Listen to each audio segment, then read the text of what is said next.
From Iowa, I think this is a good bill. It actually codifies a lot of things that need to be said and done in a codified way. So with that, I'll yield to the gentleman from Iowa to make a few more points. Thank you, Mr. Chairman. I would agree with you. I respect that the ranking member has highlighted this is not just a Democrat or Republican issue. This is a collective American issue, and we are committed to it. At the same time, I want to challenge the assertion that these funds are frozen. They are clearly not. The reality is that the waiver effectively gives the president the ability to change it at a moment's notice. The waiver's existence creates a legal pathway for these funds to be accessed by Iran.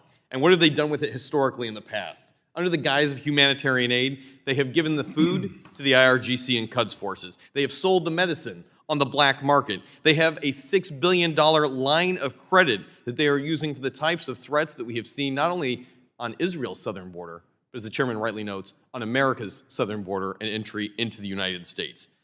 The reality is we must act.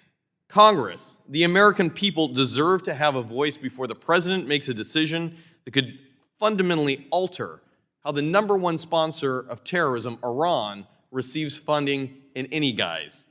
The $6 billion today marks an immediate response to that of what Iran has been able to fund to attack United States assets currently in the Middle East. The real threat is that it could soon end up on the homeland if left unchecked.